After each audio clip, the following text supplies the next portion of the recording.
So what the government is talking about is that if you're going to die tomorrow, why not today? You're here. So, right, because what is the government offering them is the easy way out for the prisoner to die right away. So, what the prisoner wants is not death, it's parole. So, if you were going to offer one of them, parole or death, definitely the prisoner would choose the parole because the parole you will live. And then, obviously, you're going away, you're going to be ashes. Come on, it's obviously that you are not thinking. So, here, so you're going to give the right to choose the 65 and above and terminally ill prisoners. So don't you think that the 65 and above prisoners did not do or did not comply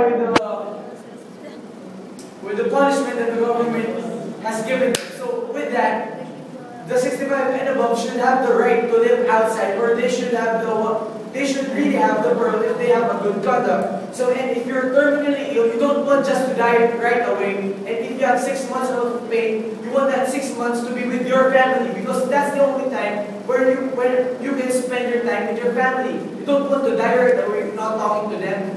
So that's a clear sign that the government is really not thinking. They have the laws, but they do not have the brains. First, so what does that mean when the government offers the prisoners to choose to be a death penalty or life imprisonment? First, that is neglection of responsibility. The government has the responsibility to take care of prisoners. That's why the government is funding it. Like the taxes are separated for the prisoners to be productive. The government is spending on the prisoners for them to be productive. Don't you know that the prisoners in jail has the right to study again? That's the right to study again, or the government is offering livelihood to them. What? What? Come on. If government is giving them a lot of fundings, what can the prisoners do for the government? That's why livelihood. They're going to make products. Then, if you're going to study, after you graduate, you have something to do. Again.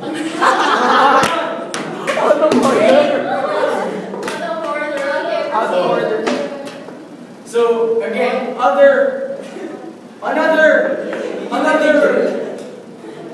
wait, this means that there is a discrimination for prisoners. Don't you see, if government is offering them death, not life, it's clear discrimination. They should have the chance to change and to live again, not to die right away. So, yeah, we're all gonna die, but not right away. So, again. So, don't you think that when the finances of the government is a lot for the prisoners, whom you said are not productive, but don't you think that the prisoners who choose to die, the government would not spend for the funeral, the casket, the food, the car? What? Don't you think the government will not spend on that? So, I have nothing to say. So, I have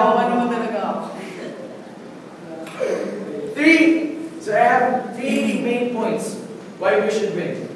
The government did not clearly state the reason why they are going to offer death penalty to those prisoners.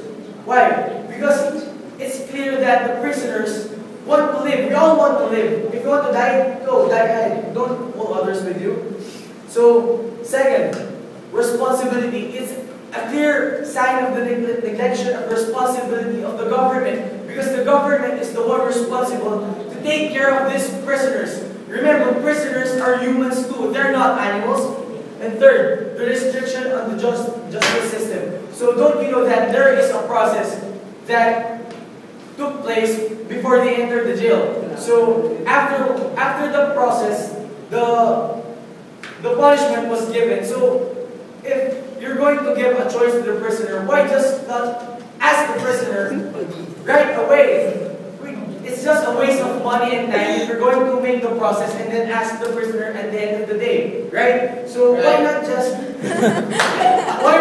ask the prisoner if you want to die or you want to live?